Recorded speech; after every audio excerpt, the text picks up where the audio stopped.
அஸ்ஸலாமு அலைக்கும். இன்றைக்கி நம்ம வீட்டு ஸ்டைலில் வந்து வத்த குழம்பு எப்படி வைக்கிறதுங்கிறத ஒரு வீடியோவை நான் எடுத்துருக்கிறேன். வாங்க பார்க்கலாம் என்னமெல்லாம் எடுத்துருக்கிறேன்னு.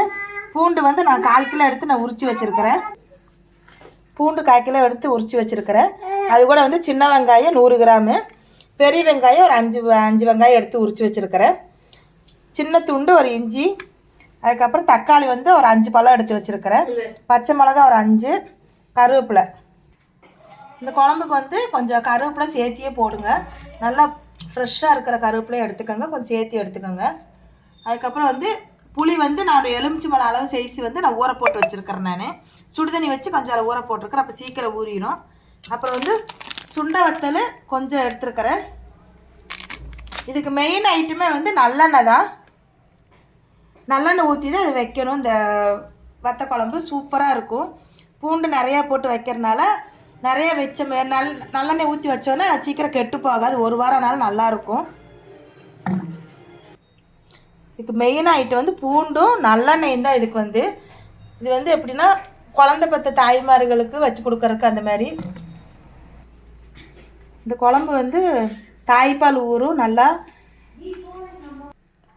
இது வந்து மருந்து குழம்பு மாதிரி தான். இது வாய்வு பிரச்சனைலாம் இருந்தால் அவ்வளோ நல்லா கேட்கும். இது எதுக்கு இவ்வளோ பூண்டு போட்டு வைக்கிறோன்னா, இவ்வளோ பூண்டு போட்டாலுமே நல்லா எண்ணெயில் வணங்கி வரும்போது நல்லா கொஞ்சமாக ஆயிரும். எண்ணெயிலே தான் நல்லெண்ணெய் மட்டும்தான் ஊற்றணும். நல்லெண்ணெயில் ஊற்றி நல்லா வணங்கி வரும்போது அவ்வளோ டேஸ்ட்டாக இருக்கும் இந்த குழம்பு. அப்படியே பெரட்டினாப்பில் ஊற்றி சாப்பிட்றதுக்கு நல்லாயிருக்கும். பூண்டு குழம்புக்கு வந்து ஒரு மசாலா ரெடி பண்ண போகிறோம். அதுக்கு வந்து நம்ம கொஞ்சம் நல்லெண்ணெய் சேர்த்திக்கலாம். கொஞ்சமாக ஒரு 1.5 டீஸ்பூன் அளவு வந்து குருமிளகு சேர்த்திக்கலாம். அதே அளவு கொஞ்சம் ஜீரகமும் எடுத்துக்கலாம். கொஞ்சம் பூண்டும் சேர்த்திடலாம். வணக்கிறதுக்கு மசாலா ரெடி பண்ணுறதுக்கு. இது எதுக்கு எண்ணெயில் போட்டு பூண்டை வணக்குறோன்னா அந்த ஃப்ளேவர் நல்லாயிருக்கும். 2 கை பூண்டு அளவு எடுத்து போட்டிருக்கிறேன். அது கூட சின்ன ஒரு பீஸு துண்டு இஞ்சி, அதுக்கப்புறம் நறுக்கி வச்சுருக்கிற பெரிய வெங்காயம் 5 வெங்காயத்தையும் சேர்த்துடலாம். சேர்த்துட்டு எல்லாம் கொஞ்சம் நல்லா வணக்கி விடலாம். எண்ணெயில் கொஞ்சம் வேகட்டும்.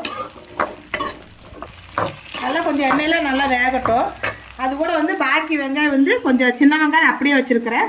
பூண்டு இருக்குது. இது வந்து நம்ம 2ஆவது தாளிக்கும் போது சேர்த்துறதுக்கு வேண்டி இது அரைச்சி குழம்புல சேர்த்துறதுக்கு. இந்த பூண்டு வெங்காயம் மசாலா கூட இந்த தக்காளியும் கருவேப்பிலையும் சேர்த்திடலாம். அரைக்கிறதுக்காக தான் நான் கருவேப்பிலை கொஞ்சம் சேர்த்து எடுத்துருக்கிறேன். தாளிக்கிற கொஞ்சம் தனியாக வச்சுருக்கிறேன். நான் இது எல்லாமே வந்து குருமிளகு, ஜீரகம், பூண்டு, பெரிய வெங்காயம், தக்காளி, கருவேப்பிலை, ஒரு துண்டு இஞ்சி, இது எல்லாமே நம்ம சேர்த்து எண்ணெயில் நம்ம நல்லா வணக்கி விட்டுறலாம். இந்த மசாலா வணங்குறதுக்கு ஒரு டீஸ்பூன் உப்பு சேர்த்திக்கலாம்.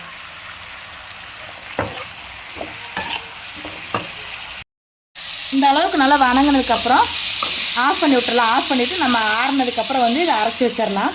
இது இந்த குழம்பு வந்து பூண்டு குழம்பு வந்து குழந்தை பெற்றவங்களுக்கு இந்த மாதிரி வச்சு கொடுத்தோன்னா இடுப்பு நல்லா பலமாக இருக்கும். நல்லா வயிற்று புண்ணு நல்லா ஆறும். நல்லா அவங்களுக்கு நல்லா ஒரு தெம்பாகவும் இருக்கும். பாலும் நல்லா ஊறும். இது வந்து குழந்தை பெற்றவங்களுக்கு இந்த மாதிரி நாங்கள் வச்சு கொடுப்போம் வீட்டில். அந்த மாதிரி குழம்பு தான் இப்போ நான் வச்சு காட்டிகிட்டு இருக்கிறேன். நம்ம வணக்கி வச்சுருக்கிற மசாலா வந்து நல்லா மிக்சியில் போட்டு நல்லா நெய்ஸாக அரைச்சி எடுத்துக்கிறலாம். நம்ம ஆற வச்ச வெங்காயம் இதெல்லாம் வந்து நம்ம அரைச்சி வச்சுக்கலாம். அதுக்கப்புறம் அதே பாத்திரத்தை அடுப்பில் வச்சுட்டு நல்லெண்ணெய் ஊற்றிக்கலாம். நல்லெண்ணெய் ஊற்றிட்டு கொஞ்சம் வெந்தயமும் கொஞ்சம் ஜீரகமும் சேர்த்திக்கலாம். சேர்த்திட்டு அது நல்லா பொரிஞ்சு வந்துடட்டும். ஜீரகம் வெந்தயம் பொரிஞ்சு வரட்டும். அது கூட வந்து ஒரு சின்ன துண்டு வந்து நான் பெருங்காயம் சேர்த்துருக்கிறேன், கட்டி பெருங்காயம். உங்கள்கிட்ட வந்து தூள் இருந்ததுன்னா அதையும் கொஞ்சம் ஒரு பிஞ்சு சேர்த்திக்கோங்க. சேர்த்திட்டு அது கூட வந்து சுண்டை வத்தல் ஒரு பேக்கெட்டு போட்டிருக்கிறேன். போட்டு அதெல்லாம் வணக்கி விட்டுறலாம். வணக்கி விட்டு பூண்டு, சின்ன வெங்காயம், கருவேப்பிலை எல்லாம் சேர்த்திடலாம். சேர்த்து அது கூட வந்து நல்லா தாளிப்பு கூட நல்லா வணக்கி விட்டுறலாம்.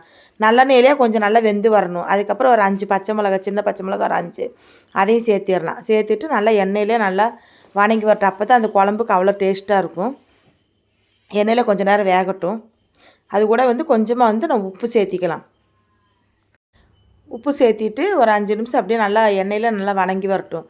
வெங்காயமும் பூண்டும் நல்லா வெந்து வந்ததுக்கப்புறம் வந்து நம்ம வந்து தனி மிளகாத்தூள் சேர்த்திக்கலாம். நான் வந்து 2 ஸ்பூன் சேர்த்திருக்கிறேன். எங்களுக்கு காரம் நல்லா சாப்பிடுவோம். 1/2 ஸ்பூன் வந்து மஞ்சத்தூள் அதையும் சேர்த்திடலாம். சேர்த்துட்டு நல்லா வணக்கிக்கலாம். உங்களுக்கு எந்த அளவுக்கு காரம் தேவையோ அந்த அளவுக்கு நீங்கள் சேர்த்திக்கோங்க. அதுக்கப்புறம் வந்து நம்ம அரைச்சி வச்சுருக்கிற பேஸ்ட்டை சேர்த்துடலாம். ஜீரகம், மிளகு, வெங்காயம், தக்காளி எல்லாமே நம்ம போட்டு ஒரு துண்டு இஞ்சி போட்டு நல்லா அரைச்சி வச்சுருக்கோம். அதையும் வந்து நம்ம இஞ்சி வணக்கினதில் போட்டு வணக்கி விட்டுறலாம். இது கொஞ்சம் நல்லா பச்சை வாசம் போகிறதுனால கொஞ்சம் எண்ணெயில் நம்ம வணக்கி விட்டுறலாம்.